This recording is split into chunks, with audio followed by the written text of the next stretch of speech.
stumbled unaware on the keeper of my soul. In the brilliance of her aura, I could see the promises of Deity.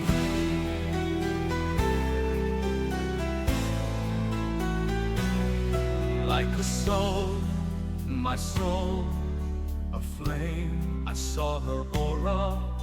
The beauty of 1,000 lifetimes, all surpassed in that one moment. 413 years before the current era. I once asked Amador about his plans for the palace. One of his greatest joys, it seemed to me as a young man, was the model of Mount Zacharias and the intricately carved palace he made over the course of his life. I looked at the many towers, the pyramid in the center, and the jutting fingers of rock that was all that remained of the original peak. Why do you not tear down these rocks? I pointed to the fingers. Would they not make great building material? His answer remained with me, in my heart, my entire life. Deity created Estolia for us, young Hezekiah, and it is up to us to find a purpose for everything within our nation. Once I chose to keep the mountain the way it was, I realized my great vision could only be built with those as support. If I didn't wish to work with what Deity gave me, I could never have made anything half as grand. The same will always be true for the nation of Estolia, for her people, and for her future. Hezekiah Obadiah, second son of Zacharian, Capítulo 2. Rialto! Rialto woke, blinking at the candle being held in the darkness of his room. Rubbing his eyes, he said, "Who is it?" Cornelius. "What is it, uncle?" It must be serious if his uncle was in his bedchamber in the middle of the night. Anadora is in labor. We must attend the birth. His uncle lit several additional candles, and the chamber grew quickly brighter. His uncle's actions were quick and jerky, fumbling in his haste. Rialto pushed away his bedclothes and climbed out of bed. He pulled on his robe of office and slipped on his sandals. As soon as he dressed, he picked up the candelabra and followed his uncle through the dimly lit palace corridors to the wing of the palace his brother inhabited. Rolando looked up when they entered the outer room where he waited. His face was ghostly white, and his hand trembled as he reached up and brushed away tears. It must be serious for Rolando to not be at his wife's side during the birth. Yanira told me to wait out here until the two of you arrived. She fears for Anadora. Rolando's voice broke when he said his wife's name. Rialto felt apprehension twisting in his gut. He didn't want to be king. He needed his brother's wife to live through the birth. Would Deity let them down? He followed his uncle and brother into the bedchamber. Anadora had the sheen of perspiration on her upper lip and brow. Yanira, the midwife, was on the bed next to her, exploring the shape of Anadora's distended abdomen. She glanced up at their entrance. "Good, you are here." She crawled off the bed and beckoned Rolando close, taking his arm and telling him, "You must sit where I was sitting, and hold Anadora's hand so she will benefit from your strength and courage." Yanira turned to Rialto and his uncle. "Anadora must receive a blessing." Cornelius nodded, as if the midwife telling him how to do his spiritual job was commonplace. The blessing was short, but powerful. As keeper of the soul of Rolando Trides, descendant of the firstborn son of Zacharias, heir apparent to the role of sovereign and king of Estolia, yours is a most important calling, Anadora, to keep the soul of the king and bring forth the next heir to the throne of Estolia. Have faith, and Deity will watch over you, will grant you the strength to overcome your trials in this, the darkest hour of your life. You will be blessed to attend the birth of each of your grandchildren. Deity knows your heart, your faith, and your strength. Know that Deity will grant unto you a deeper and more complete love for your husband than that experienced by any other Estolian. Deity is pleased with your faith. Rialto felt the prickling of his skin during the blessing. Every word uttered came into his mind before his uncle said it aloud. He knew he would receive spiritual guidance throughout his forthcoming tenure as keeper of the soul of Estolia, but it was never clearer than in this moment. The guidance Deity provided them was active and ever-present, even 10 generations after Estoliana and Zacharias. The flurry of activity surrounding Anadora caused his thoughts about Deity to scatter like leaves in a vigorous fall breeze. Every pain she felt, every straining effort to give birth to the future king was mirrored on his brother's face. Yanira started to bark orders and all 3 men scrambled to follow them. Rialto joined her near Anadora's feet. His heart started to race when he saw the baby begin to emerge. After Anadora gave one final mighty effort, the entire baby slipped out and into Yanira's arms. The sound of the baby squalling was sweet to his ears. He and his brother shared a look before Rolando turned back to the woman who kept his soul, and Yanira placed the bloody infant in Rialto's arms. The umbilical cord trailed back from the baby to Anadora. He looked down at the baby and swallowed against the emotions burgeoning in his chest. It was a boy. The future king. He felt the presence of the spirit affirming yet again that the promises of deity were still an active part of the lives of all Estolians. His attention turned from the child in his arms to Yanira. She was focused on Anadora, her brows puckered in a frown. He looked from her face to his brother's wife, and saw a small hand had appeared. He looked at the baby in his arms, taking in the two perfectly formed hands already securely attached. They even had little perfect oval fingernails. If the child in his arms wasn't missing a limb, then the limb he was seeing must belong to a second child. Twins. Anadora was delivering a second child. Once the child was born, he saw the undeniable proof that this second baby would be his own successor. Twin boys. Cornelius awkwardly took the second infant from Yanira before she focused on Anadora again. For a moment Rialto feared there was another child to come. But then he saw Yanira was dealing with the afterbirth, working to sever both boys from the single mass of tissue that had nurtured both while in the womb. Rialto saw the relief on his brothers' and uncles' faces once it was clear the birthing process was over. While Yanira settled her patient more comfortably, Rialto examined the baby in his arms. He was beautiful, living proof of the promises of deity. Once Yanira finished settling Anadora, she cleaned the baby, tying a strip of lace on one ankle. She caught his curious expression and clarified with a grin. This is so we will know which child is the firstborn son of the king. Rolando left Anadora's side to look in awe at his two sons. He then moved close to where Rialto stood, reaching out to caress one tiny foot. Antiochus Tiberius, heir apparent to the throne of Estolia, He said, a catch in his voice. Turning to the infant in their uncle's arms, he pronounced, Tremaine Antimonius, future keeper of the soul of Estolia. Cornelius added, These brothers' rule will be harmonious, jealousy will be unknown to them, and they will never wish to be apart. Their love for each other will be their greatest legacy, an example for all future generations to follow.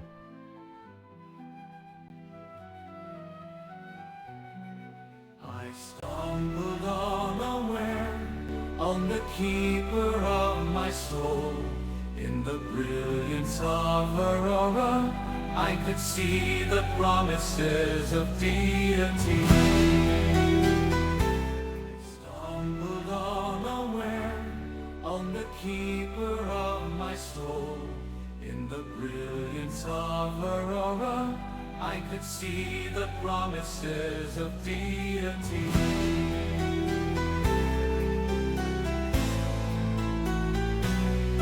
Like a soul, my soul, a flame, I saw her aura, the beauty of 388 years before the current era. When Asalina beheld the glorious expanse of Torrizon spread out before her, her exclamation of discovery was filled with joy. Her aged eyes met those of Zakarian, and she smiled in comprehension. Her look of serenity and peace remained, even as she took the hand that deity extended, welcoming her, and here, upon the waking world, I saw the pain as it beset my brother. If I did nothing else in the chasm of loss that would surely visit me soon, I swore to myself that I would embrace the pain my brother showed me, and accept it as a natural pathway to the rewards that deity promised. Amador, second son of Zacharias, Capítulo 1. Rialto's horse whickered softly in the dawn, answered by the other three horses. Rialto turned to look at his older brother, Rolando. His face did not show the passing of the years, nor the weight of the crown. Rolando closed the distance between them. He gestured towards the impressive bulk of the palace. Rialto, it is humbling to look upon the work of 10 generations of Estolians and know that so many of our ancestors toiled, so we might know the fruits of their labours. Rialto admired the massive building. His horse sighed, echoing his own feelings. There was something satisfying about having spent 25 years steering this nation and the citizens within. From the top of the lesser peak of Mount Estoliana, they were almost perfectly even with the grand entrance to the palace. The many towers, arches, columns and levels of the palace were more grandiose than anything he heard about in any other nation. The central bulk of the palace had a resemblance to the mighty pyramids of Egypt. He often spent time in discussion with the many people who had come to Estolia at the urging of Deity, learning about other lands. In all the lands of the world he believed there was no structure nearly as impressive as their palace, not even the larger and more massive pyramids in Egypt. He was grateful to Deity for making the mountain strong enough to hold the weight of the palace, and for being so gently considerate of the needs of Estolians. He grinned at the fanciful thoughts and turned his attention back to his brother and his brother's twin sons. They were one of the most extraordinary gifts from Deity to the people of Estolia. Rialto was never more grateful for the guidance of the spirit than he was when it came to these two men. Antiochus and Tremaine were the closest men Rialto had ever known. Their joy in each other was beautiful. They were identical down to the smallest detail. As they matured, their diverse strengths set them apart, distinguishing them as individuals. Tremaine was studious, keeping his thoughts to himself, slow to give vent to his emotions. His brother's feelings were visible to all, his joy contagious, and his smile swift. Once they received their blessing at 18, their Bendalora, it was easily accepted by all within the nation that Antiochus was destined to wear the crown, and that he would wear it well, representing the nation with a beautiful giving nature and large heart. Equally obvious to all was Tremaine's spiritual future. More than once Rialto saw an Estolian, introduced to the two men, relax with a peaceful easing of tension once they were told Tremaine would, in the fullness of time, keep the soul of Estolia. Tension. That was one of the unwritten elements. Those who understood the history of Estolia, and the myriad promises of Deity to Zacharias, realized how critical these two young men were to their continued prosperity. The time in the temple, as acolytes, did something for the youth of the nation. Once it was clear to each Estolian why they had such prosperity as a nation, and why the older generations enjoyed such universal happiness in marriage, this introduced an element of tension to each Estolian, especially as the transition from one capitulo to the next neared. Each citizen was aware that their happiness and prosperity was dependent upon the actions of the heir apparent and his last resort, and that they could lose both if the sons of the king lost sight of their obligations. The inevitable uncomfortable background tension felt by the citizenry as the transition neared was always eased once they met Antiochus and Tremaine. Each citizen could instinctively sense their sincerity, could tell that the two brothers would fulfill their obligations, thus providing another capitulo of peace and prosperity for the nation.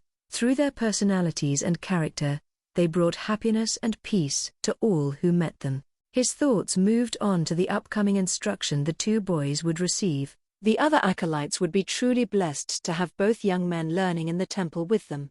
During their year as acolytes, his nephews would learn everything they needed to know about their responsibilities. They would learn what would be required of them, what their blessings would be, and what would happen to the nation if they were unwilling or unable to keep the promise Zacharias made to Deity. Some of their toughest lessons were ahead of them. He envied his nephews and the chance they had to study together. He would have preferred to learn those same lessons with his brother by his side. But Rolando was older than he was and finished his acolyte year more than a season and a half before Rialto was old enough to serve. Rialto sensed that his twin nephews had to serve as acolytes together. Perhaps Cornelius, as keeper before him, knew he and his brother would learn best by themselves during the critical instructional year. The Spirit whispered to him that this was the right time for his two nephews to learn, together, just as they would reign, together.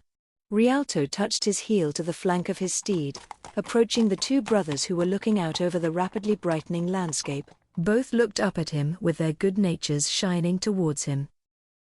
I believe it is time to begin your acolyte year, he said to the two boys.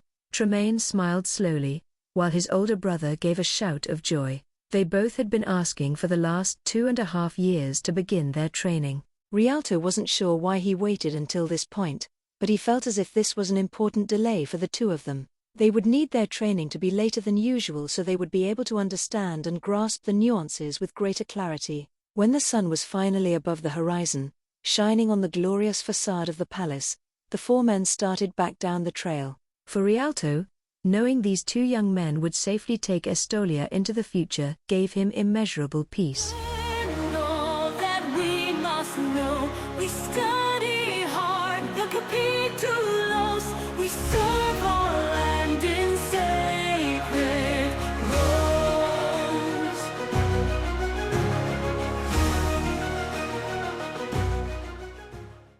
I stumbled unaware on the keeper of my soul.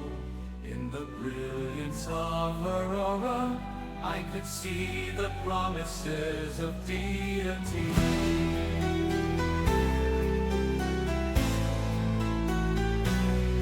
Like a soul, my soul, a flame, I saw her aura. The beauty of 1,000 lifetimes, all surpassed in that one moment. When Droma approached me as Prime Septinatro of Palmara, bringing a spring-fattened calf as an offering, I listened to his concern, feeling that there was something unique in his concern. His wife had borne 4 daughters, but Droma wanted a son. I told him that the 7 deities required him to sacrifice his next child, be it a female, to petition for a boy. I cautioned him as well that his request demonstrated a lack of faith, and that he must be willing to accept the result of his petition. Once he was granted a son, his burden was to accept the will of the 7 deities for all additional children. His son, named Roman, was twin to a girl with deformities, punishment for his lack of faith. He would need to support and nurture her, even though she had 1 eye and a split in her upper lip.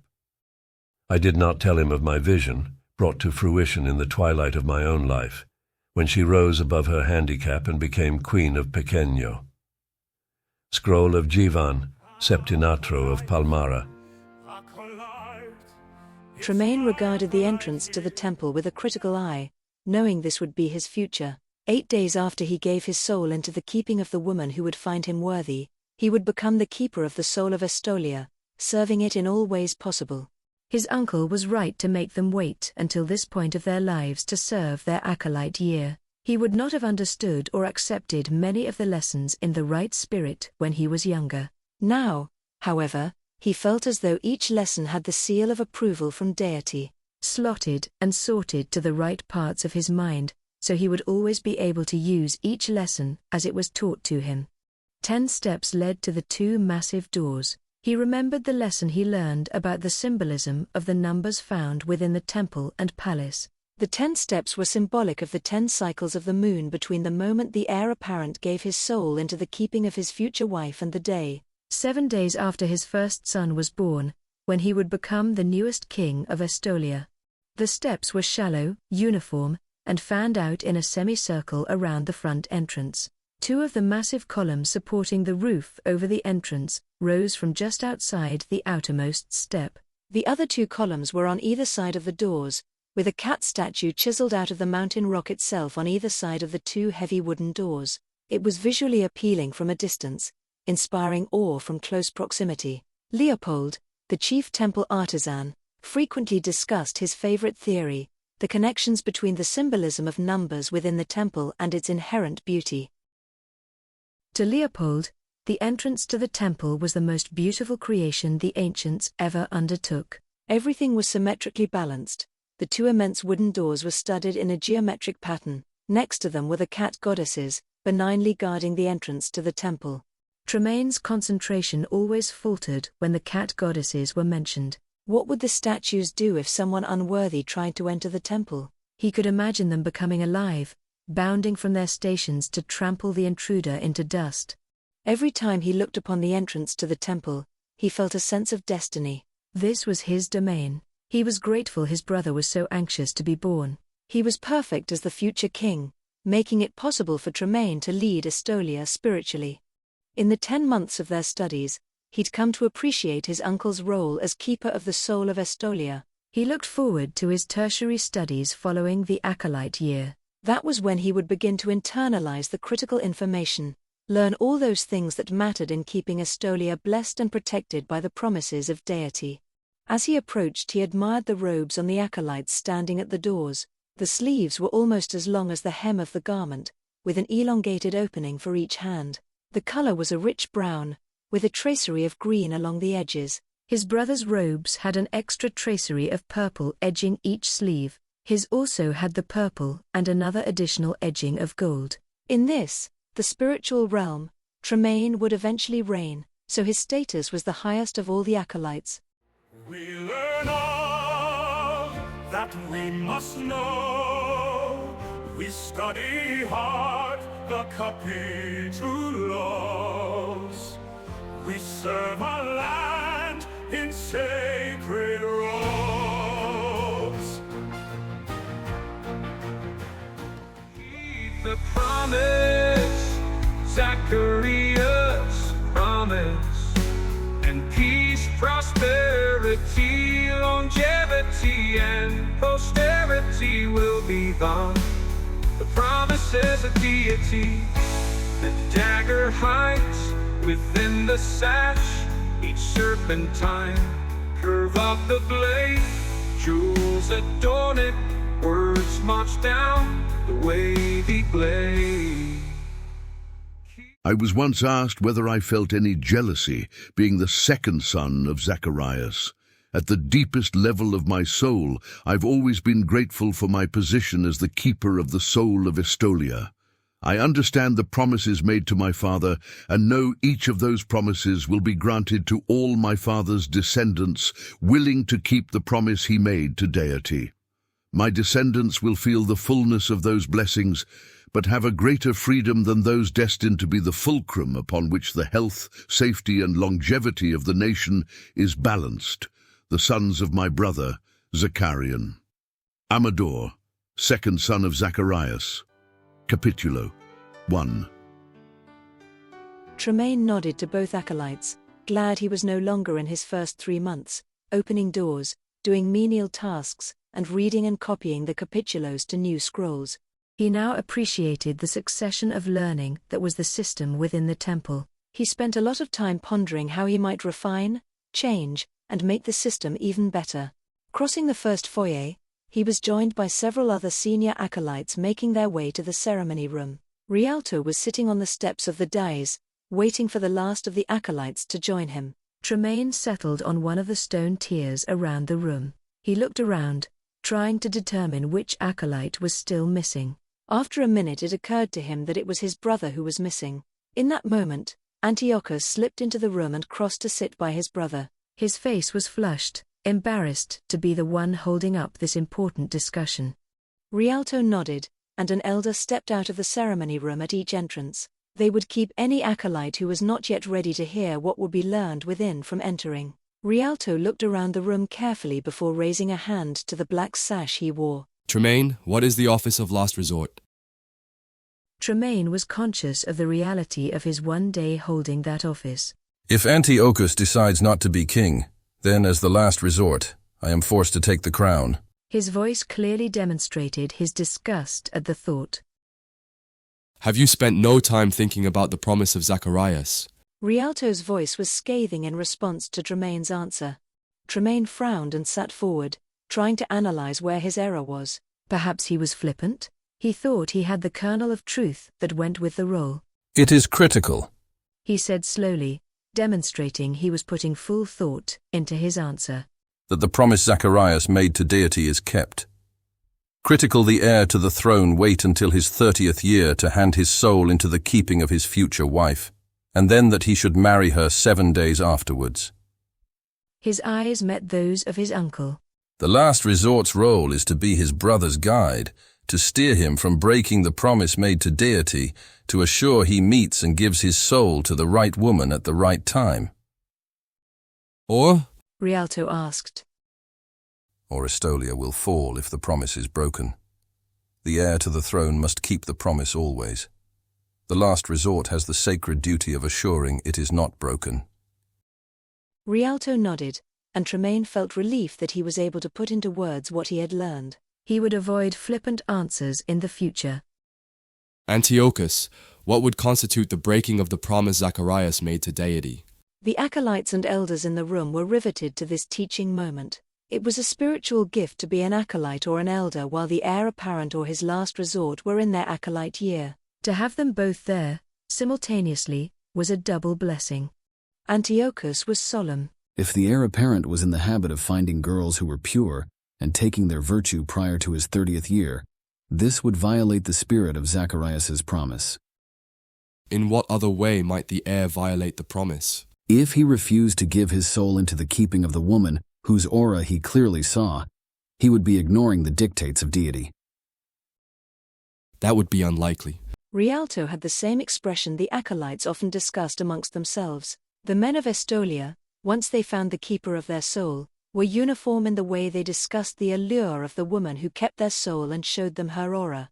Antiochus added, The heir could also violate the promise if he gave his soul into the keeping of a woman, but refused to wed her, or if she refused him. Rialto addressed one of the elders in the room. What is the duty of the last resort if the heir apparent willfully defies the promise Zacharias made to deity? Elder Garrison was not the most intelligent individual ever to grace the temple. He was slow to internalize and learn any lesson, but he was tenacious. He spent 3 years as an acolyte, and after marrying, he spent his time in the temple as an elder, in charge of the temple stables. He looked at Antiochus and Tremaine and then said, in his slow, thick voice, If the heir plans to break the promise, then the last resort must stop the heir before it can be broke. What do you mean, Garrison? Rialto pushed. Garrison's face visibly reddened. He would try to make him keep the promise, but if he won't keep it, then the last resort becomes the heir. How? Rialto pushed harder, his expression intense, as if he knew that Garrison had more to say. Garrison stood up and went up to Rialto, falling to his knees in front of him. I had a vision. One day the last resort will become the heir. He dipped one of his clumsy hands into a pocket. He used a dagger. When I helped create the second seclusion chamber, I found gems and stones I carried. I listened to deity and worked with my brother, and we made this dagger for the last resort. The dagger he pulled out was ornate. The blade had a serpentine curve to it and sported a grip with a rich purple amethyst nestled between an array of emeralds. Garrison's brother was an expert at working metal and gems. Clearly the dagger was fit for royalty, or in this case, for a divine purpose. Rialto looked at the dagger with reverence. Very few of those who study within the walls of the temple are as close to deity as you, Garrison, descendant of Amador. He held both hands out, palms upward. Garrison smiled self-consciously before laying the dagger gently on Rialto's hands. In your vision, Garrison, where did the last resort keep the dagger? Rialto asked him. The only place logical, over his heart, inside the sash. Deity speak to us, Rialto said. He looked around at the gathered acolytes, his eyes glinting meaningfully. Tremaine stared at the dagger with a sense of sickness. He would never, could never envision taking his brother's life. He would as soon take his own life. He met his uncle's eyes. This was the true purpose of this meeting. His purpose, his office as the future last resort, was nowhere near as trivial as he made it out to be. It was serious, with implications he'd never considered. He swallowed down on the emotions clogging his throat. Clearly, he would have to be certain his brother kept the promise of Zacharias. Stay true to your Katie, and teach your children to believe. Choose deity over other gods, and your people will blessed be. Keep the promise, Zacharias. The promises of deity. The dagger hides within the sash, each serpentine curve of the blade. Jewels adorn it, words march down the wavy blade. Keep the promise.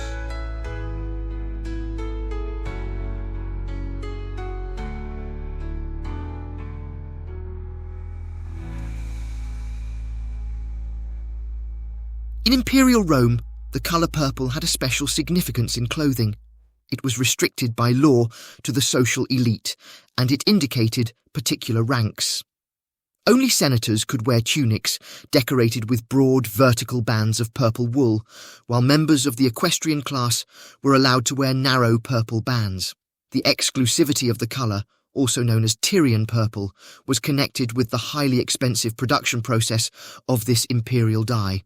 The colour was obtained from the secretion of a species of sea snails, Murex brandaris, that lives in the eastern Mediterranean Sea. Several thousands of sea snails were required to create just 1 gram of pure dye.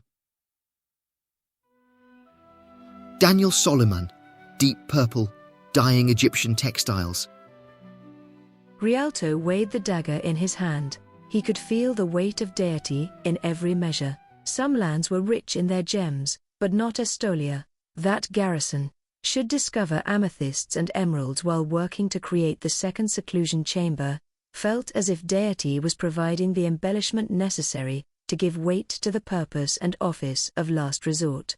After a few moments of thought, he unpinned the sash of last resort. Just that morning, he noticed the sash would need to be replaced before he passed the role of last resort on to his nephew. He would have to ask the artisans to create a new design to accommodate Garrison's vision.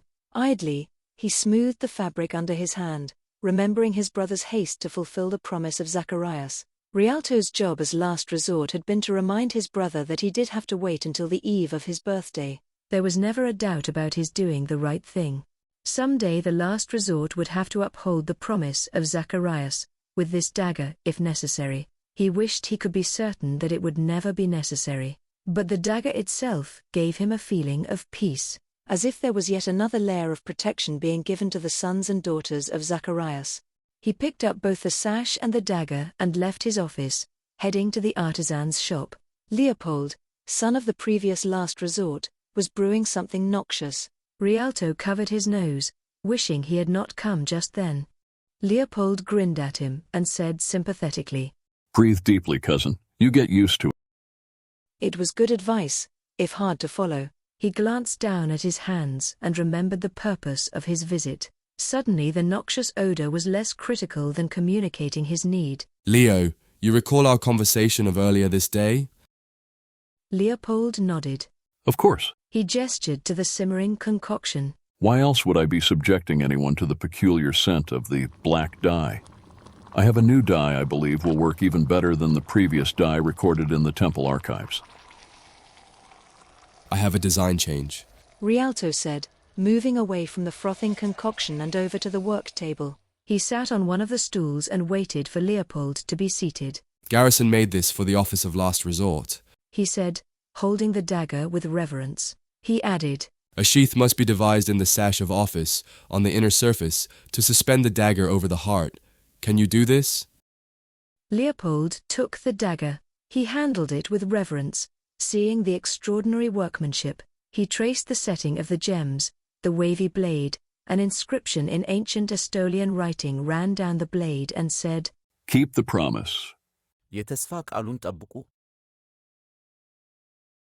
He shifted the dagger from one hand to the other, feeling the balance and weight. When he finished examining the blade, he looked up at Rialto, saying softly, "Few artisans are inspired so directly by deity.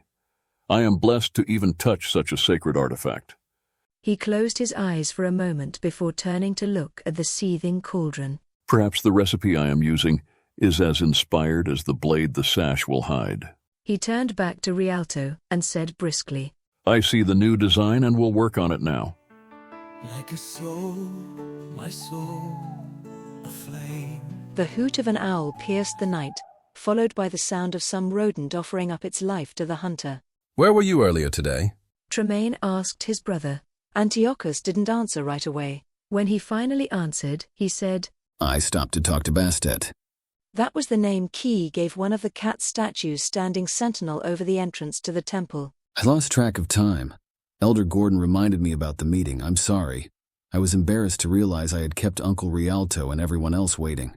They were quiet for several minutes. When Tremaine spoke, he couldn't damp the emotions that made his voice tremble in the darkness. I don't think I could ever take your life. He felt sick at the memory of the deadly dagger and the understanding that his job, as last resort, could include the sacred duty to kill his brother if he strayed and threatened to break the promise of Zacharias. Not and live through it. He whispered. Antiochus reached for his brother, grabbing his forearm firmly. Brother, I would never force you to do that. I promise to honor your office by making you never exercise it. I hope so, Antiochus, I hope so. He shuddered at the substance of the day's lesson. His voice trembled as he asked, Would Deity really ask that of us, really? I think, brother, our destiny as a nation depends on the heir, and his last resort, from now until time ceases to be time. When Garrison was speaking today, I could see his vision. Someday, perhaps more than once, the last resort will have to do it. But it won't be your duty, brother. I would never force you to do it. I love you too much. The last resort is there to see that the heir keeps the promise made, there to step into the throne. Should illness or iniquity inflict the heir, keep the promise, Zacharias' promise, and peace. The tragedy of slavery cannot be overstated, taking all one's agency, grim futures anticipated. Lyrana, sweet of heart, did not comprehend how traumatic her request would be for her new friend. New friend.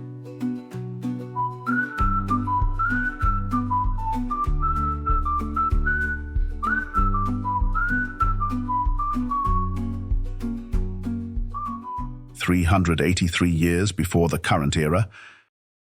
Had the leadership of Estolia wished it, the palace could have become one of the great wonders of the ancient world. Along with the temple and the cathedral, the three great buildings took nearly 300 years to construct. They were constructed entirely without the use of slaves. It was a labor of love, the love each Estolian had for their deity and for their descendants who would benefit for years without number.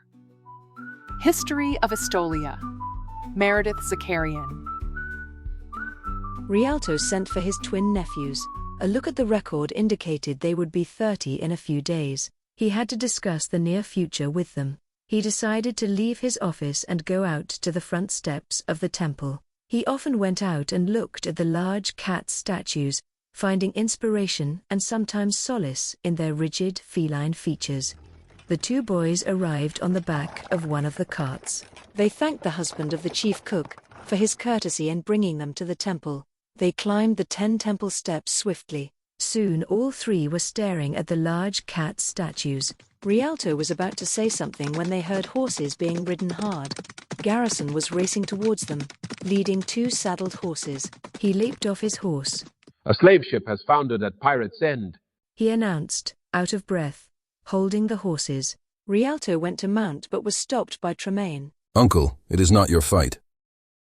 Knowing the wisdom of his nephew was sound, Rialto gestured for them to go. He was not yet 60 years of age, but his brother was.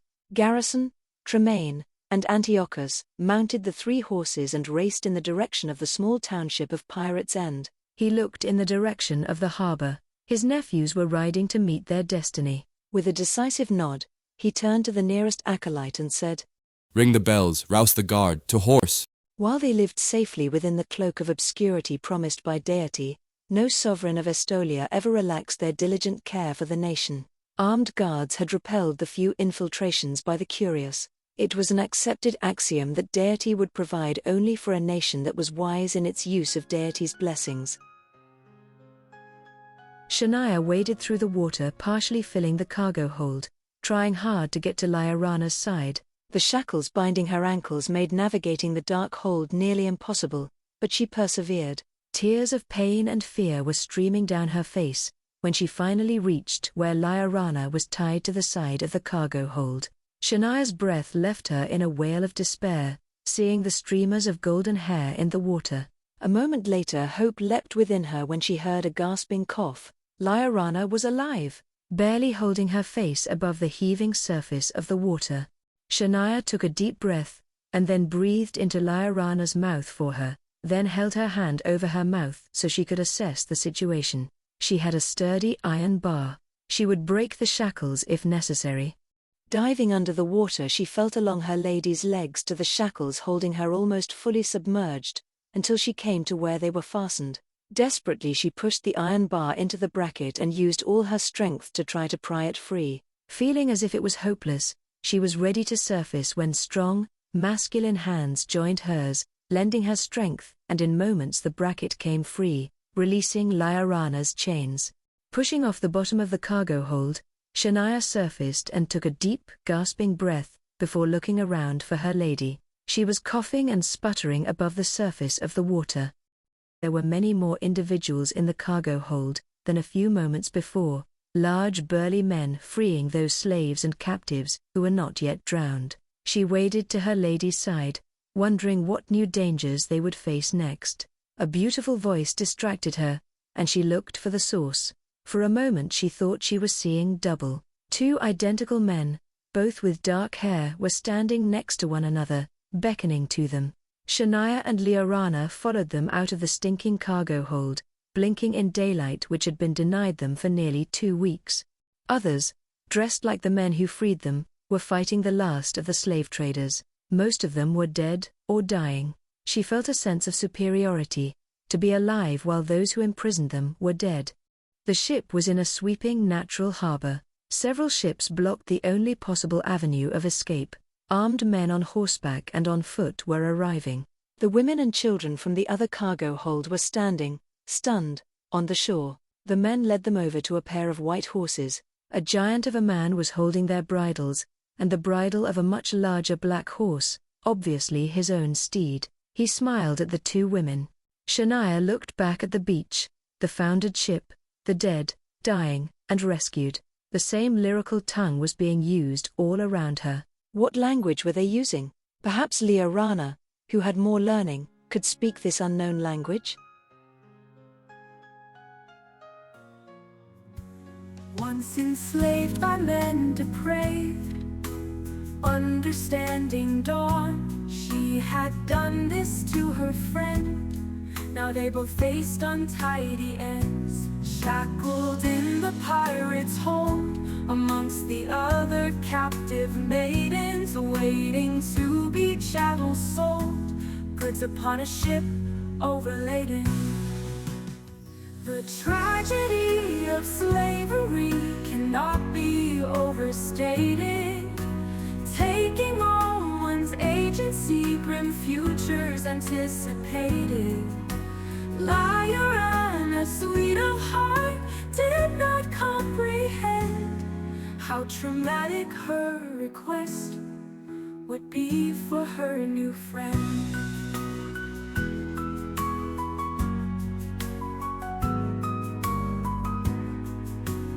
Slave trade in the Mediterranean was fed through hostages and wars, and due to the need for menial labor in both towns and agricultural settings. As social classes became stratified, those who wished to flaunt their wealth would acquire slaves to help in domestic duties. Slavery had widespread acceptance throughout Europe, the Middle East, and Africa.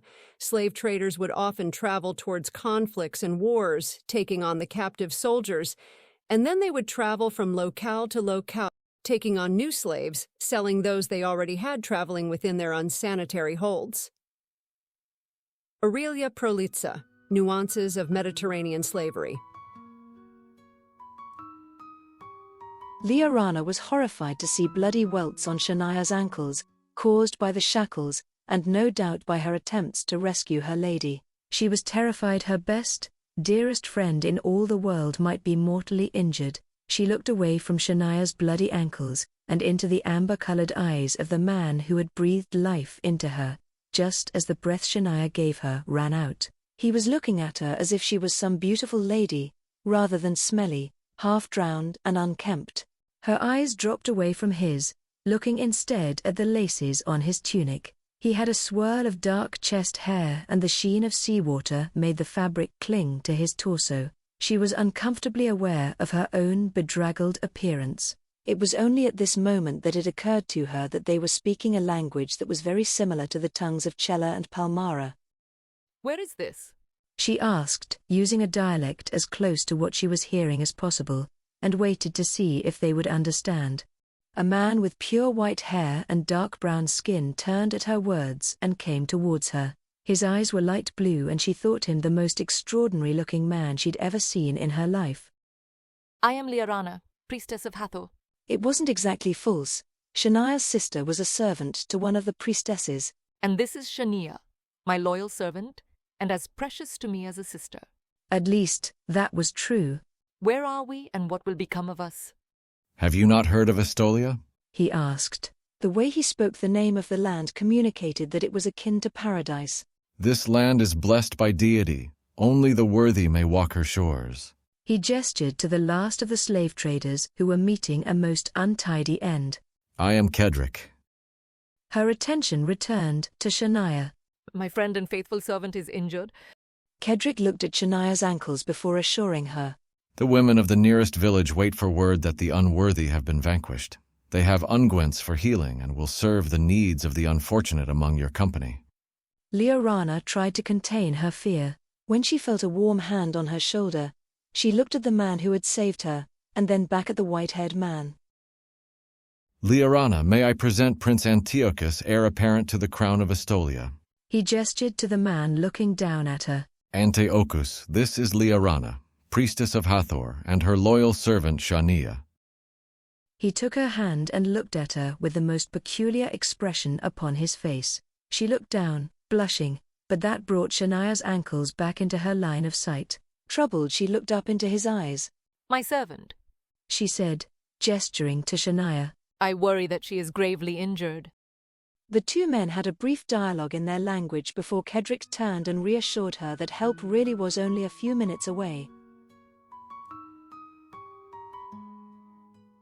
Tremaine never understood what the aura could be like. How could a woman glow with the colors of the rainbow? He was indisputably seeing an aura. Her skin was a dark, unblemished brown, almost black, and she was surrounded by a shimmering cloud of darkness that billowed as if some lamp was trying to burst free to shine a bright beacon to all. He was overwhelmed and fascinated at the same time. She was setting the air around her aflame with the burning intensity of her aura. He took a deep gulp of air and turned to his brother. Antiochus was looking at the fair-haired woman with fascination. They would compare their experiences later. He and his brother were both destined to find love at the same time. They would, as their Bendalora foretold, find the women who were right for them and wed them on the same day, 7 days after their mutual birthday. Just then the commotion of reinforcements arriving brought Tremaine's attention from his thoughts. Rialto arrived with several villagers from Pirate's End. He looked at the cargo of humanity they freed. It looked like most of the slaves in the ship were women and girls destined for the pleasure trade.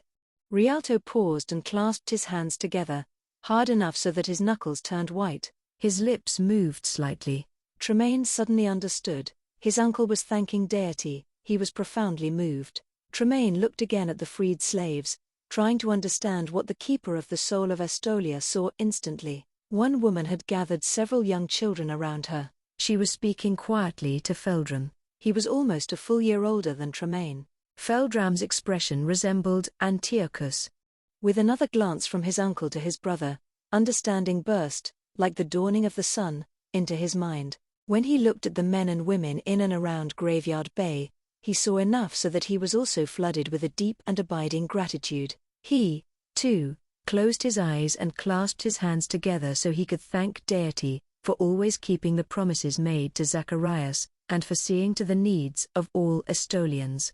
His generation was remarkable for the number of boys born to Estolia. One of the questions he and the other acolytes debated: were they so prolific in bringing forth nearly 2 boys for every 1 girl because their great construction was finally finished? There was enough room within the palace to house twice the population. Was this how Deity would help them to fill those empty hallways and wings of the palace?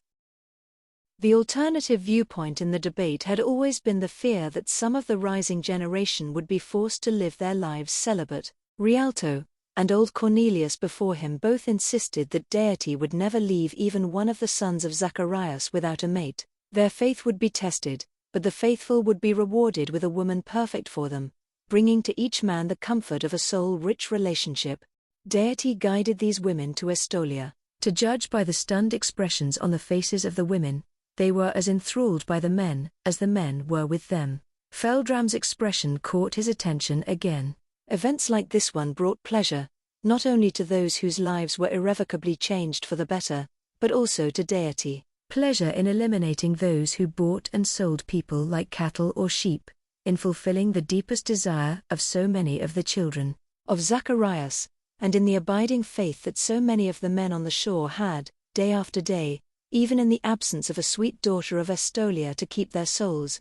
Deity always provided. He felt proud to be Estolian, when he recognized the deep connection with Deity that his people enjoyed. No other nation had what they had. Once enslaved by men depraved, understanding dawn, she had done this to her friend. Now they both faced untidy ends, shackled in the pirate's hold, amongst the other captive maidens waiting to be chattels sold, goods upon a ship overladen.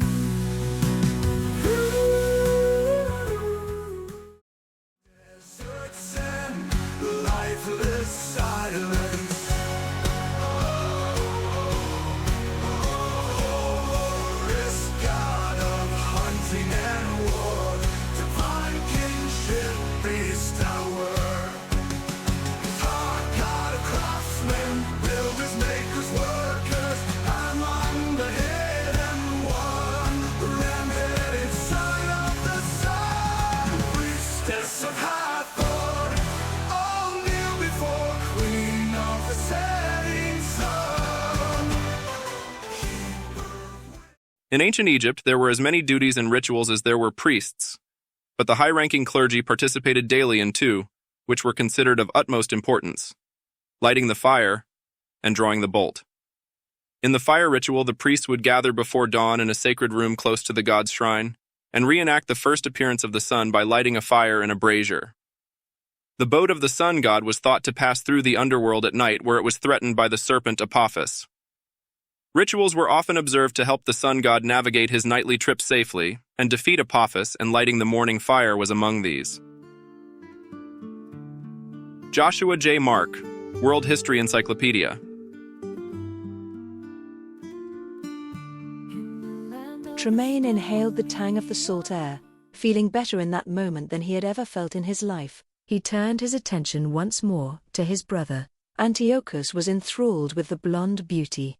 To Tremaine, it was inexplicable how he could be interested in any woman other than the dusky-skinned woman. She was a pale, washed-out caricature compared to the dark, mysterious beauty of the woman who had showed him her aura. Their mother was among those who arrived to treat the women and children from the slave ship. He guided the young woman to a boulder, encouraging her to sit down so his mother could examine her ankles. Kedrick came over with Antiochus and the blonde beauty. They succeeded in communicating with one another, and he was relieved when he saw the look of calmness on his mother's face. If the dusky beauty was not going to survive her injuries, he would see it on her face. While they conferred and treated the injury, his attention returned to his uncle. Deity will always see to the needs of Estolia, Rialto said quietly. Tremaine looked again at the dark woman who would in time take his soul into her keeping. Deity was as close to his people now as any prior generation. The promises of Deity would always be available to each of the children of Zacharias now and in the future, until time ceased to be time, if they did not forget to keep the promise of Zacharias.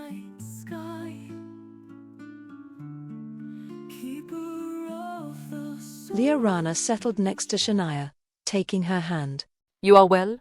She searched Shania's eyes anxiously, afraid she would hear her friend was injured badly. Yes, lady, I am well. The injuries are not bad. Shania looked at the man who had hardly left Liarana's side. He is smitten. He is a prince, she said. Once, before misfortune so cruelly visited her, she would have thought herself a good mate for a prince. Now, however, it seemed absurd to dream. He might look at her in a yearning way, but this did not mean he saw her as a mate. Shania looked at his twin for only a moment before saying, His brother must also be a prince. Do you think it is possible? She broke off and blushed. After a moment she lifted her chin and said, I am and always will be yours, Liarana. I will serve you until the end of your life. To Liarana, what seemed normal and acceptable before was now abhorrent and appalling. Weeks in that stinking cargo hold, knowing she would have no freedom, that her life would be lived at the whim of another, gave her a great distaste for the concept of slavery. She would not allow Shania to live even one more day as a slave. Her voice was sharp when she said, It is possible, and would bring me great happiness. I have always wanted your happiness above my own. No prince would be interested in a slave anyway. Shania dismissed. Before Liarana could tell Shania that she was no longer her slave, Kedrick came over, bowing slightly to her. Are you and your friend able to ride some of our most gentle mounts? King Rolando extends his invitation for the two of you to stay in the palace. Was the invitation a product of her earlier claim to be a priestess? She could not accept a privilege based on a lie. I am not a priestess of Hathor. Who you are has nothing to do with the invitation. Are you and your friend able to ride? He repeated his question. Liarana looked at Shania. My friend cannot ride by herself. I will be fine with any mount you can give me. She repeated her words in their language, so that Shania would know what she was saying. Minha amiga não consegue cavalgar sozinha. Eu ficarei bem com qualquer montaria que você puder me dar. Shania nodded gratefully. A dainty white mare was brought up to Liarana, and the other two white stallions were brought close as well. The twin that had enthralled Liarana from the beginning came up to her and helped her into the saddle. The other twin put Shania up on the stallion and then mounted behind her. The little mare was a delight to ride. She looked over at the twins and their gorgeous stallions. The two beasts were as well matched as the two men.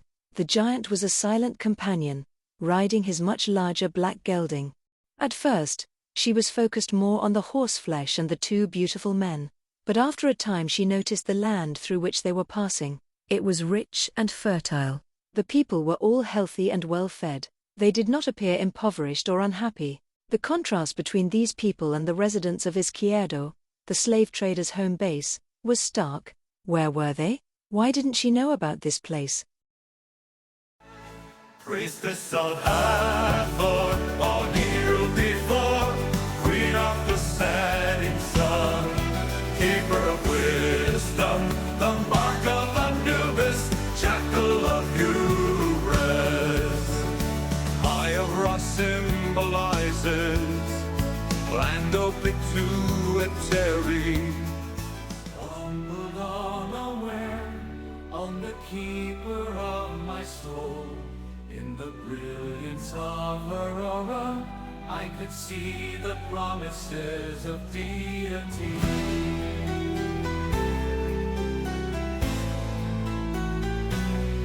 Like a soul, my soul, a flame, I saw her aura, the beauty of 1,000 lifetimes, all surpassed in that one moment. Many have argued about the true strength of Estolia. To some, the nation's most abiding strength is and always shall be the ever-present touch of deity, blessing the Estolian people. To others, the true strength is the power of love garnered by the exchange of souls. Few can continue to have hate within when they have felt their soul keep or be kept by another. Gallagher Octavian, Capitulo 76. Shania felt the comforting warmth of the man pressed up against her. One of his arms was around her waist, while the other held the reins of the horse they were astride. The man holding her close kept whispering things in her ear as if she could understand him. Each utterance left her feeling more entranced. Occasionally he would point to some feature of the landscape before explaining in his foreign language what she was seeing. She glanced at Liarana, judging from her expression. She was as overwhelmed by the other twin as Shania was by the one who was holding her. Would he take her to his bed and claim her as concubine or lover? As a slave, she could not expect him to claim her as wife. He was a prince of this marvelous land. Likely he had a princess already. Wife, or betrothed. Even if he had no one woman picked out, it was certain he would not select a slave. She would be lucky to become the servant of his eventual wife. At the thought of serving this man's wife, she pictured herself physically assaulting the woman. She was more possessive of him than anyone else in her life, including Lyrana. If he wished it, she would consent to be his, but she would never serve or tolerate any other woman claiming him. The building they were approaching was extraordinary. How much time did it take to build the magnificent edifice? The massive pyramids, built in the land of her grandmother, required tremendous resources in the form of dedicated men, slaves, conscripts, and artisans to construct them. The structure built into the top of the mountain they were approaching was similarly immense, but it must have taken more skill to build. It looked like it was home to scores of individuals and had far more elaborate construction at its core.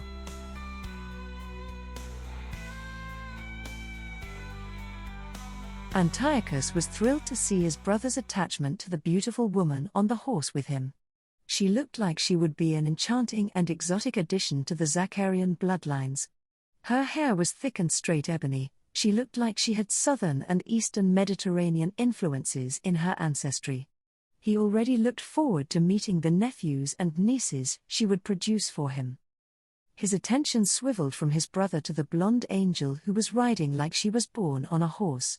Kedrick told him she claimed to be a priestess of an Egyptian god, but rescinded the claim shortly thereafter.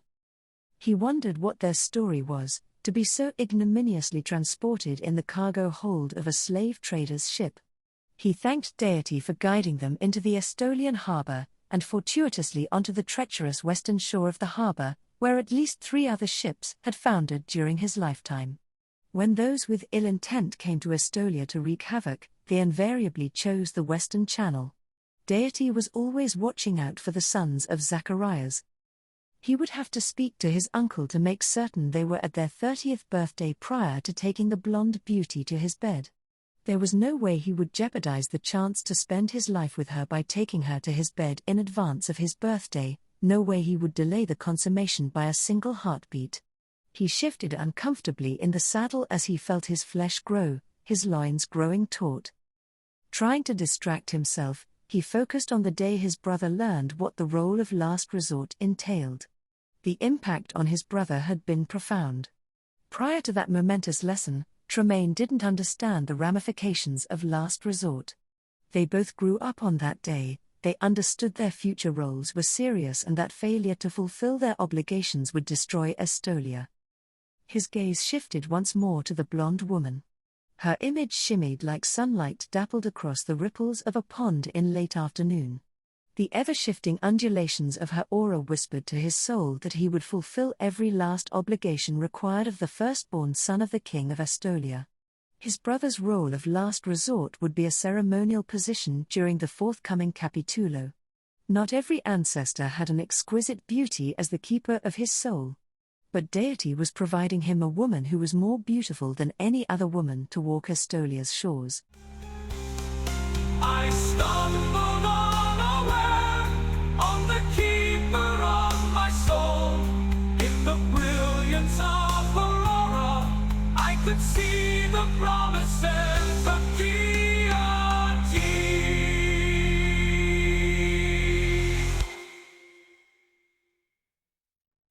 Promises of deity can never ever fail. We're living in the future, cushioned from all evil. Now we can finally see why it's no mystery. Our 7 deities, she is the chosen.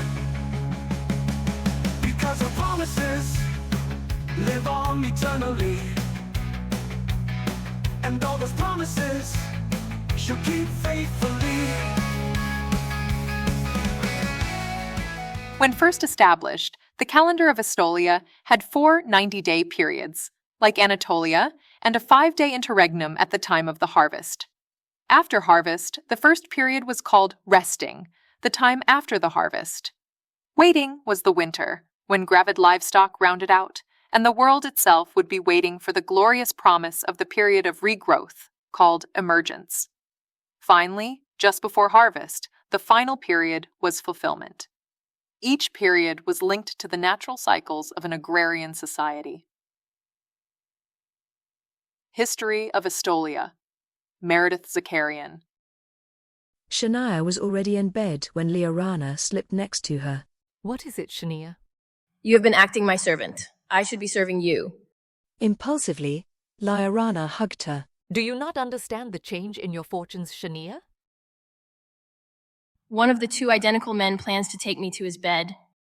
He is quite entranced by your exotic beauty, but I do not sense that he or his brother wish to do anything harmful to us. I could be his lover, Shania mused. but I believe I would disembowel any woman who touched him. As a prince, he no doubt has some princess already betrothed to him. Liarana said. During our captivity, I had 2 weeks to think about the situation we were in. How I wished with all my heart that father was still alive to save us. We would be bartered and traded like livestock in the markets until some unkempt man with black creases in his teeth took our virtue, grunting as he planted his vile seed within us. Now we have the most incredibly handsome men looking at us with desire. Antiochus would not defile you, Shania said with certainty. Liarana shrugged casually. With her father dead, and with the estate forbidden to go to female offspring, her future fortunes were non-existent. Even their attempt to travel to a distant relative in hopes of at least having a place to live had gone awry when their ship was overtaken by pirates, who then sold them to the slave traders. No, nothing was certain, except the desire she saw emanating from both men.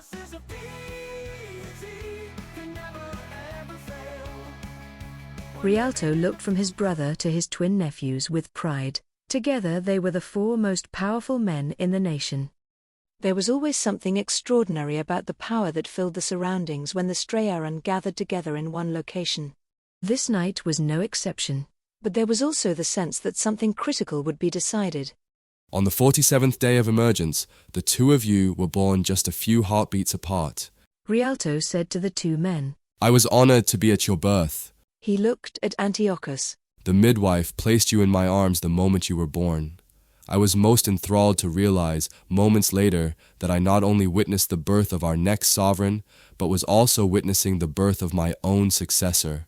He paused, swallowing the emotions that were thick in his throat. I thought at the time that I would never feel as special as I did at that moment. I did not know that the 2 of you would be true gifts from Deity to Estolia. Your love for one another is more than most people experience, even for their Kaylee. Your relationships with Liarana and Shania will be richer, by comparison, than anyone has ever experienced. Estolia is blessed to have the 2 of you in it. Are we not close to the anniversary of our birth? Tremaine asked. Rialto gave Tremaine that familiar look of disbelief. You are telling me you do not know the answer to this question? Tremaine blushed, glancing briefly at his brother before saying, I believe we are finishing the 45th day of emergence. Thus, tomorrow will be our last day prior to our birth anniversary. Rialto smiled and nodded in confirmation. You are right. We will have a celebration tomorrow evening.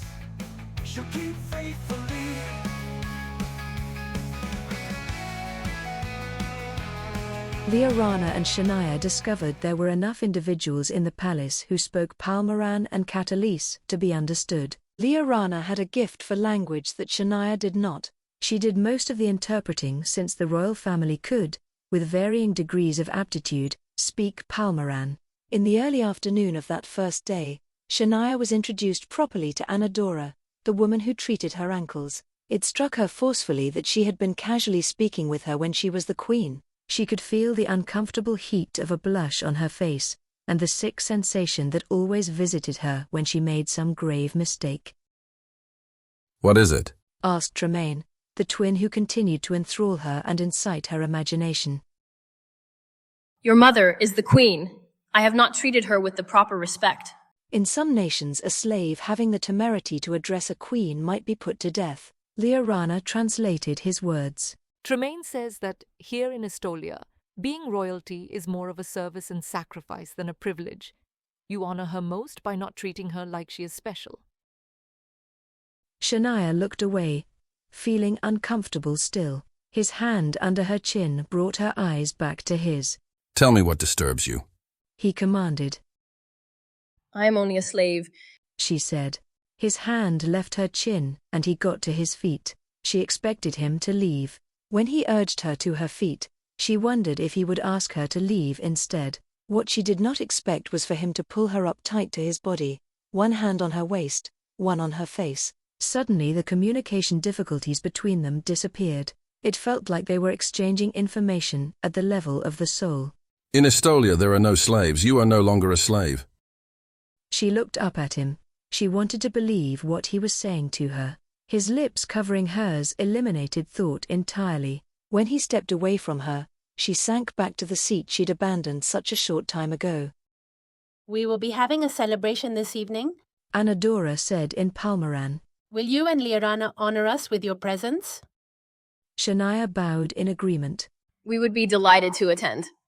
Before she could even think about apparel, Anadora added, I have always wanted daughters. It would bring me great joy if I could provide you with some gowns. Liarana's face lit up with a smile. That would be delightful. Consolation never yields.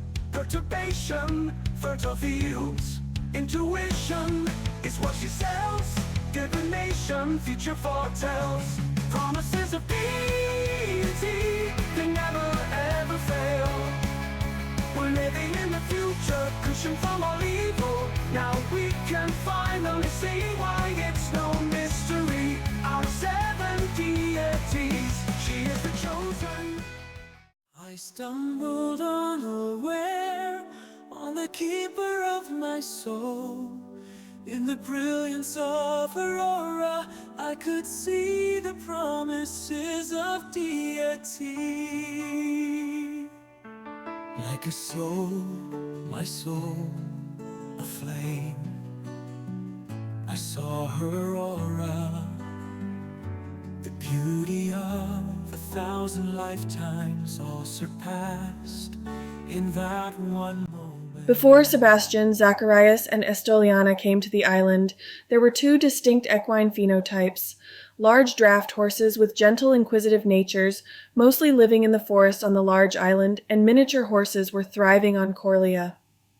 The sinking of the Anka moon brought 6 pregnant mares to the island, mostly Iberian riding animals.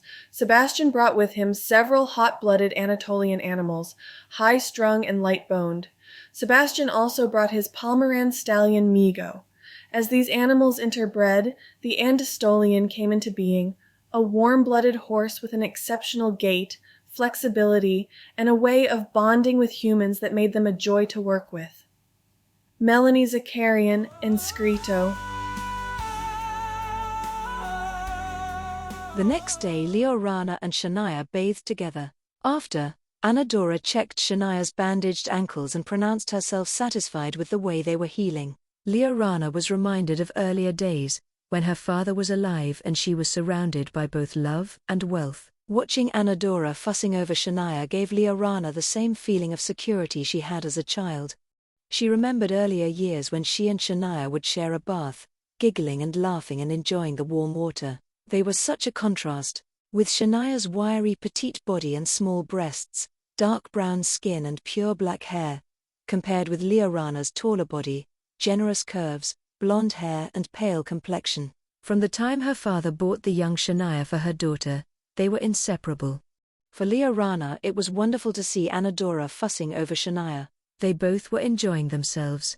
When they were finally ready, Anadora sent the young woman who was helping her, and helping with translation, out of the room. I must ask, she said to Liorana, her accent thick but understandable. If you could choose, would you accept Antiochus?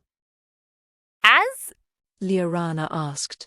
Anadora frowned at the 2 women, confused. Finally, her expression cleared. His Kaylee, keeper of his soul, mother of his children. You would say yes? Liorana blushed. From the time he saved her life, she was obsessed by the thought of Antiochus as her husband. She couldn't respond. Apparently, her non-response was clear enough for Anadora. She turned her attention to Shania. Shania, if Tremaine asked this? She prompted.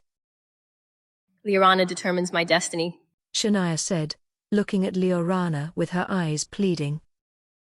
You are in charge of your own destiny, Liorana said. Seeing the rejection of that thought in her friend's eyes, she added, But I want you to accept Tremaine. Shania wanted him. Perhaps she needed it to be Liarana's command. Anadora seemed to take that as confirmation enough. My sons, they wish to make you theirs. You must understand about Estolia before this evening. She looked from Shania to Liarana. They will seduce you. Tonight. Decide now if you will accept them. If you accept, you agree to be theirs. Forever. Liarana felt a rush of warmth at the thought. Would that make one of us the future queen? Anadora was the one who blushed. Liarana felt a sinking in the pit of her stomach. Did she have it wrong? Did she misinterpret everything? Was this woman asking them if they would become mere concubines to the twin brothers? Anadora finally spoke. Antiochus will be king. If you accept him, you will be queen. Liarana flushed and looked away from the queen. She met Shania's eyes, seeing the knowledge within. And Shania? She asked. Both my sons need wives? Anadora said. We would accept nothing less. Shania said. I wished you to know their hearts.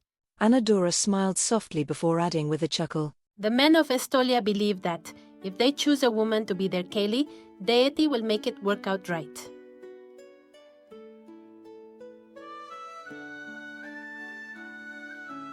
Tremaine looked at his brother and it occurred to him that they would never be closer than they were at this moment. Their days of togetherness were at an end. He never really realized when they turned 30 and found the keepers of their respective souls, they would also leave behind the companionship of 30 years of life. Antiochus, in that moment, was the true older brother as he smiled at Tremaine. Brother, we will always be together. We will rule the nation together. Our sons will be born within a week of one another. We will live together in the grand palace. The only thing we will not do is share a room as we have done before now. Antiochus was correct. They each had their future roles shaped by deity and inheritance. They had the joy of knowing that they would both fulfill their most sacred obligations to the citizens of Estolia. The transition between Capitolos would go smoothly, and Estolia would continue secure in the promises of deity. Now it was the time for the identical brothers to reap the blessings that came with their willingness to serve. They were ready to leave the room they shared when the door opened and their father and Uncle Rialto slipped inside. Rialto had a solemn expression on his face. Before we go to the festivities, it is important you, Tremaine, are willing to take upon yourself the office of last resort. For a minute, Tremaine remembered the sixth sense of realization when he first saw the dagger. He glanced over at his brother. He would be his brother's last resort, his first consul, and most importantly, he would become keeper. Lifting his chin, he inclined his head in agreement, meeting his uncle's eyes. Antiochus, Rialto said, will you accept Tremaine Antimonius, descendant of Zacarian, as your last resort? Antiochus looked over at Tremaine with pure love, and Tremaine felt as if his heart would burst with the emotions, the love contained inside him. I, Antiochus Tiberius, accept my brother Tremaine and place before him the solemn task to become the heir to the throne as a last resort should illness or iniquity render me incapable of fulfilling my duties. Rolando stepped forward and said solemnly, Hold your hands like so. He held both hands palms upwards at shoulder height, touching slightly. Antiochus held his hands in the required arrangement. Rialto walked over to Antiochus and set the dagger on his palms. Turning to Tremaine, he nodded to himself as if agreeing with an inner dialogue. As keeper of the collective souls of Estolia, I ask if you, Tremaine Antimonius, are willing to take on the burden of being the last resort, he who stands ready to lead the nation if illness or iniquity should take your brother and render him incapable of being the king of Estolia. Tremaine felt the swirling force of the power bestowed upon him. He was willing to do whatever was necessary to see their nation into the future. He switched his attention from his brother to his uncle, and then to his father, wearing the crown, happily caring for the nation. I am willing, he said solemnly. Rialto approached him with a sash different from any he had seen before. The black dye made the fabric distinctive, like a moonless, starless night, a work of art worthy of the dagger. Tremaine held his arms to the side so his uncle could pin the sash at his shoulder and hip. When Rialto stepped back, Tremaine felt the fabric briefly. It was time he finally touched the deadly dagger. He approached his brother and reached for it, marveling anew at the workmanship that went into it, at the feeling of the gems embedded in the handle. at the weight and the feel of deity permeating its creation. He ran his fingertip over the inscription in the old Estolian writing, admonishing him to keep the promise. Finally, his attention returned to the three men in the room. He held the dagger aloft and said, I take this dagger, that I might always be prepared to keep the promise of Zacharias, with the same solemnity that I will keep the soul of Estolia. The brother's eyes met for a moment before he slipped the dagger into the sheath, holding it over his heart. Once his hands dropped to his sides, he felt the sense of the office he held, as if he'd donned more than a simple sash. It felt as if he had stepped into a new skin and was a new man. There are two beautiful young women waiting in the ballroom, Rolando said, his laughter lightening the mood in the room tremendously. Let us not waste the evening. When with my body to her wear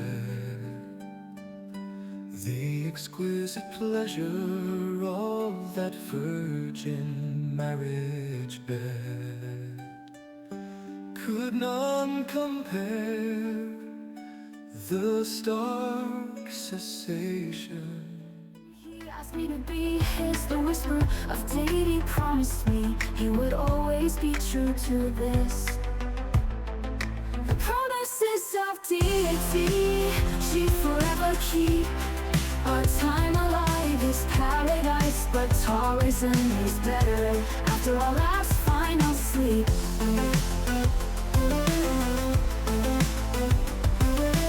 Zachary is on his word, I could trust myself to this. That first night in Estolia, Zacharias asked me to be his. Deity commanded him to establish a nation. With me. He promised he would do so. But regardless of his promise to Deity, and his intent to follow through, when he asked me to be his, it was clear that he would honor my decision. When he asked, I felt the whisper of Deity within my heart, telling me he would always be true to his word, that I could trust Zacharias. Not only to honor his word, but I could trust my heart, body, and soul to him. He would be mine as much as I would be his. His question was about a lifelong partnership that would transcend mortality and extend beyond the boundaries of immortality. Ensayo of Estoliana. Tremaine said something to her. He could see the lack of comprehension in her eyes. His smile was a little rueful. But then, suddenly, it melted and he looked at her lips. His kiss, when it came, was soft and pleasant. Forever, it seemed, the room faded out, and all that existed, all that mattered was the two of them. The eerie melodies played on the musical instruments came to a rattling close. Shania needed to come up for air. Being with Tremaine was like drowning in possibilities and pleasure. Rialto spoke loudly, catching everyone's attention. Tremaine put an arm around her waist and led her towards his uncle. Within minutes she was standing next to Liarana, with Tremaine behind her, his hands on her abdomen. A glance confirmed that Antiochus held Liarana just the same as Tremaine held her. The older man kept speaking. After some time, he picked up a container of wine and poured it into each of the glasses. Within minutes the 8 of them had wine. The older men, their wives, Tremaine and Antiochus, and Shania and Liarana. King Rolando held his glass aloft, speaking softly, a look of pride and happiness transforming his features. He finished speaking, and everyone raised their glasses before drinking. To Shania, the wine was extraordinary. The taste of the exquisite liquid on her tongue, coupled with the memory of the hard body of Tremaine pressed up against her, and the solicitous, loving care by his mother, left her feeling like she was living in a different world, one where she was a lady of class and distinction, and her future had always been to become his bride. When she finished the glass of wine, she turned to look up into the face of the man who had chosen her, out of all the beautiful young women transported on the slave ship, to be his wife. The look in his eyes, and on his face, as he looked at her told her he still wanted her, perhaps more than before.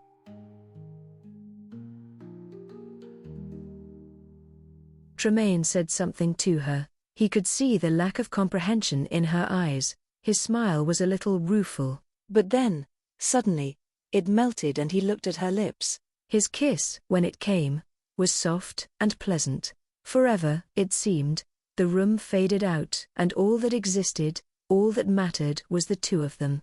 The eerie melodies played on the musical instruments came to a rattling close. Shania needed to come up for air. Being with Tremaine was like drowning in possibilities and pleasure. Rialto spoke loudly, catching everyone's attention. Tremaine put an arm around her waist and led her towards his uncle. Within minutes she was standing next to Liarana, with Tremaine behind her, his hands on her abdomen. A glance confirmed that Antiochus held Liarana just the same as Tremaine held her. The older man kept speaking. After some time, he picked up a container of wine and poured it into each of the glasses. Within minutes the 8 of them had wine. The older men, their wives, Tremaine and Antiochus, and Shania and Liarana. King Rolando held his glass aloft, speaking softly, a look of pride and happiness transforming his features. He finished speaking, and everyone raised their glasses before drinking. To Shania, the wine was extraordinary. The taste of the exquisite liquid on her tongue, coupled with the memory of the hard body of Tremaine pressed up against her, and the solicitous, loving care by his mother, left her feeling like she was living in a different world, one where she was a lady of class and distinction, and her future had always been to become his bride. When she finished the glass of wine, she turned to look up into the face of the man who had chosen her, out of all the beautiful young women transported on the slave ship, to be his wife. The look in his eyes, and on his face, as he looked at her, told her he still wanted her, perhaps more than before. Deity commanded Zacharias to establish a nation with me. The first night in Estolia would try us. He asked me to be as the whisper of Deity promised me he would always be true. The promises of Deity she would forever keep. Our time alive is paradise, but Tarzan is better after our bodies find sleep. Zacharias honored his word. I could trust myself to this. We would have a partnership. He would be mine, I would be his. A mutual ownership that would transcend mortality and extend beyond immortality.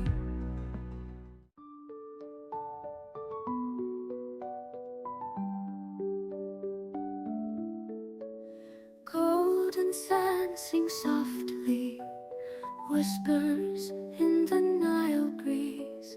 Pharaohs rest in dreams, eternal melodies freeze. Stars shine ancient light, temples glow in the night. Scarabs dance in flight. Vitiligo was a common affliction in one family in what later became Nigeria. Those who showed signs of a loss of pigmentation were taken to work in the temple, become servants of the gods, and accorded the status of royalty. The individuals who filled this role had a level of compassion, interspersed with the intuition to know what to say or do for any malady or mediation, that the stories about them eventually extended through most of the ancient world, from Araby to Cella, Anoxus to Palmyra. Melody Cormick, Inscrito. Tremaine asked her something. Antiochus asked Liarana the same thing, something indecipherable. The two brothers looked at each other and Shania sensed they were frustrated by the language barrier. Tremaine glanced over at his uncle and said something to him. His uncle responded, and pointed to where two people were arriving, slightly out of breath. Shania was relieved to see Kedrick's familiar face. They would understand much better with his translations to help them. By his side was a Nubian. To Shania's discerning eye, this girl was of royal lineage. She had the mark of favor, a jagged slash of light skin and hair on the face to mark a person as touched by the gods or favored by them. On this girl, the mark began under her left eye, crossed through the iris of her eye, through her eyelashes and eyebrow, and continued up into her hair. The effect was dramatic. Most of her skin was black as night, but within the slash it was cream-colored. Her eyes had distinct dark fathomless ebony irises, but the mark of favor left a streak of green, where the slash met her lashes, eyebrow and her tightly curled ebony hair. The black was transformed to a rich red. The beautiful Nubian came up to Shania and spoke to her in the language she learned as a child, before she was sold to the strange blonde northern beauty and her father. She was instantly transformed to the dusty pyramids, the rich smell of fertile Nile River soil, livestock, and the rich diversity of sounds that came from the musicians. She longed, for just a moment, to return to the desert oasis of her youth, but there was much that was dark in her past, and her current glorious surroundings exercised a greater pull on her heart. I am Safiya, and I have been brought so you will understand everything that happens on this night with great clarity. If you agree, Kedrick and I will remain here in the palace for the next year. I will help serve your needs, while Kedrick undertakes the elder year of study in the temple. Shania wasn't sure she wanted anyone to be her servant. She didn't wish to offend the woman, so she said simply, "Thank you." It was ludicrous to think this woman would be anyone's servant. Rialto spoke to them and then paused, to wait for the translation. First Kedrick spoke to Liorana, and then Sophia interpreted for Shania. The keeper asks if you experience happiness here within our land. The way Sophia phrased the question reflected her feelings. She was experiencing happiness to be in Estolia and, more importantly, to be in his arms. I have never known a greater happiness than I know now. She responded in her native language, keeping her eyes on Tremaine. Sophia spoke to Rialto, no doubt translating her words. Once both Sophia and Kedrick finished, Rolando stepped forward and turned to Liorana to speak. Shania was grateful when Sophia stepped close enough so she could unobtrusively interpret for her while they talked. Liorana, my son believes you will make a superb queen of Estolia and asks if you will consent to be his lady.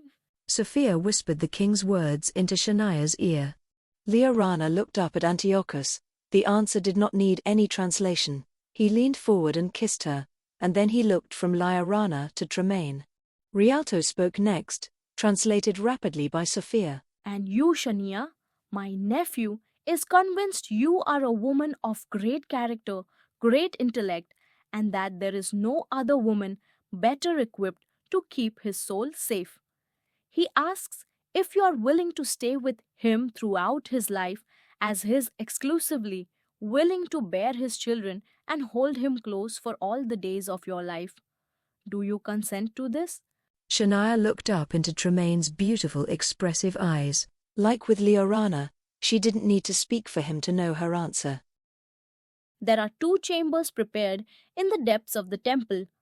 Will you go there tonight, now, to consummate the union you have agreed to enter? The king spoke again via translation. Shania looked over at Liorana and saw agreement in her eyes. She then looked up at the man who was, if she could believe it, asking her to marry him. Tremaine took her hand and led her out of the large gathering hall. Antiochus and Liorana followed them closely. Outside, the full moon was already high in the sky and the sun had long since set. The fall air was crisp. In the courtyard, 2 chariots waited, one with 2 white horses, the other with 3 darker-colored steeds. Shania watched Antiochus guide Liorana into the chariot with 2 horses. He stepped up behind her, holding her close with one hand, gripping the edge of the chariot with the other. Kedrick stepped up onto the chariot to expertly guide the horses to their destination. Once the first chariot left, Shania was directed to the second chariot, a larger vehicle than the first, pulled by 3 horses. When she saw it was the small giant responsible for getting them to the temple safely, she understood both the size of the chariot and the need for 3 horses. She stepped up onto the platform and felt Tremaine's arms come around her. In minutes, they were traveling, by moonlight, to the temple. Tremaine spoke to her and she wished she could understand him, but it was nice to hear him speaking to her, his breath on her ear, the warmth of his body pressing against her. The trip seemed quick, with the horses going quite fast on the well-maintained road. When the large man guiding their chariot slowed the horses, she saw the other chariot was already being moved away from the entrance. Tremaine helped her down once they came to a stop. With a brief couple of words for the giant, he turned with her and led her up the steps to the impressive entrance. 2 young men held the doors open for them. Once inside the building, she barely had time to look around. Tremaine was leading her across a large hall to another set of double doors being held open for them. Her senses were overwhelmed with the wealth and beauty of the surroundings. They walked through an amphitheater of sorts, and through a third set of doors. The hall they entered seemed vast, but the only thing Shania focused on was the familiar sight of Lyarana, standing with Antiochus. They crossed the hall so the 2 brothers could speak to one another and grip forearms before embracing. The men separated. Tremaine led her down the hall to the left, around a curve, stopping at a final set of double doors. One of the 2 young men who accompanied them this far moved forward to open the door for them. They slipped through and then the door was closed, leaving them alone together. In the Nile's warm miles, legends reconcile. Whispers echo low, through pyramids they flow. Timeless tales they know, secrets of long ago.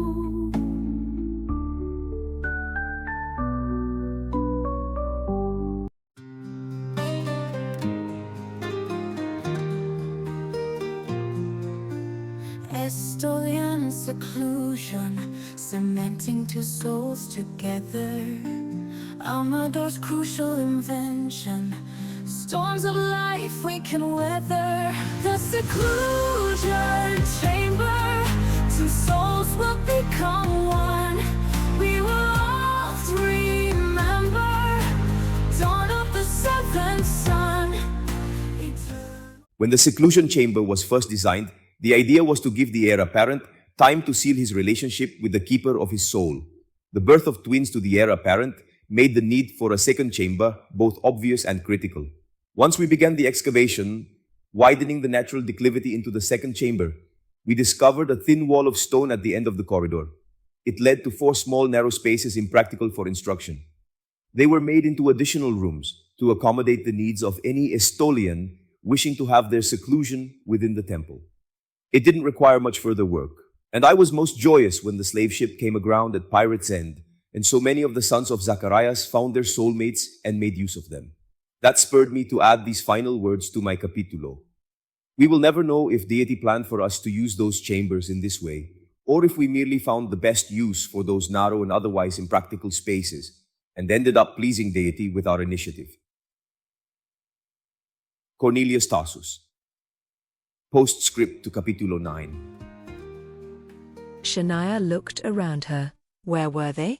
To one side was a bedchamber, and to the other a room for eating with a low table. The room was illuminated with candles. All these details she absorbed in a moment before turning to look at Tremaine. He was beautiful in his religious robes. Though identical to his brother, she would never confuse them. Tremaine had wisdom in his eyes, and a steady power in his expression that his brother didn't possess. He led her to the table and helped her to sit on the luxurious pillows. Once she was settled, he sat down next to her and picked up the 2 glasses on the table, handing her one of them. He held it aloft, saying something in his language to her. A toast. She didn't know what he said, but she raised her own glass and then sipped at the wine, pausing to look down at the beverage in awe. He touched her arm and extended to her a segment of fruit. She looked into his eyes, smiling at him as she took the proffered fruit. Like the wine, the flavor of the fruit was exquisite. When they finished the fruit and the wine, he stood and helped her to her feet. She was nervous. Her life would never be the same after tonight. Like the 2 twins, realizing the bittersweet separation ahead of them, so too, her years of caring for Lyarana were also at an end. The future was not yet recorded in the story of her life, but the upcoming events would hold surprises and experiences unlike anything before this moment.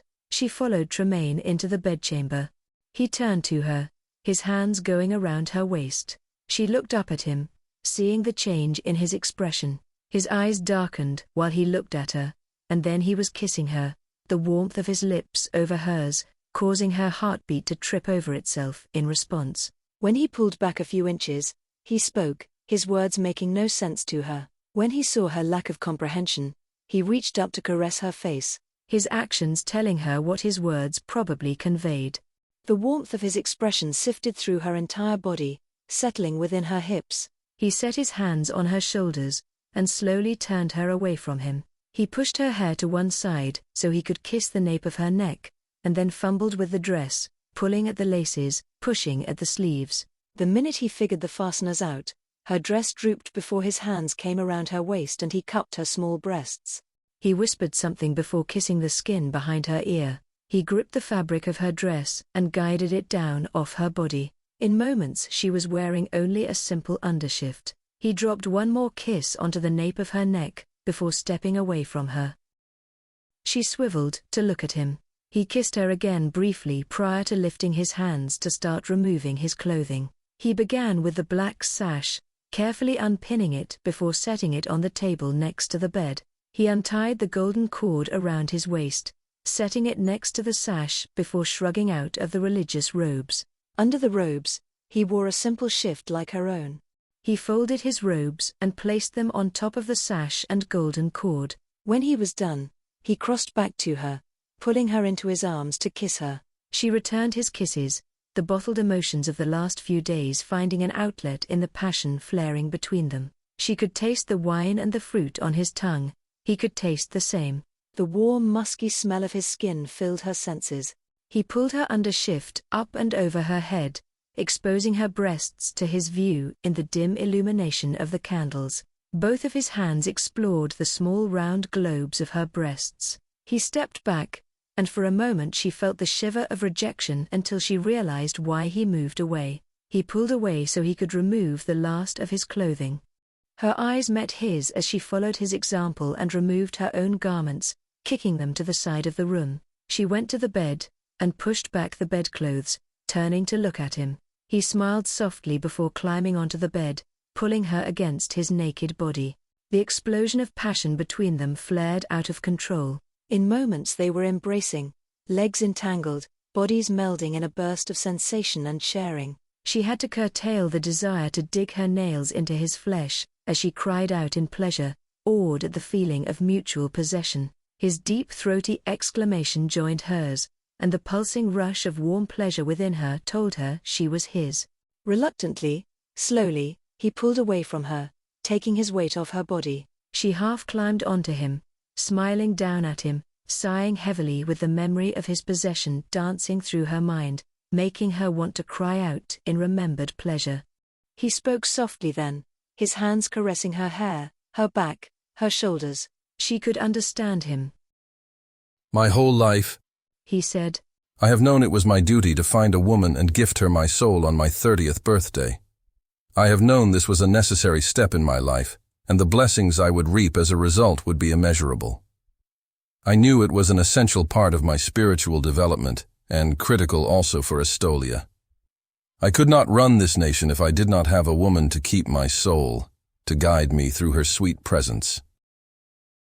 He broke off what he was saying to pull her close against his body, to crush her to him. What I did not understand, what was never clear to me, what my uncle did not explain was how exquisite it would feel to have you take my soul. Everything my predecessors have done, everything in the capítulos, every thought, every critical point they made, the entire purpose of Estolia, is this. He paused, his eyes darting back and forth, as if searching for the correct words.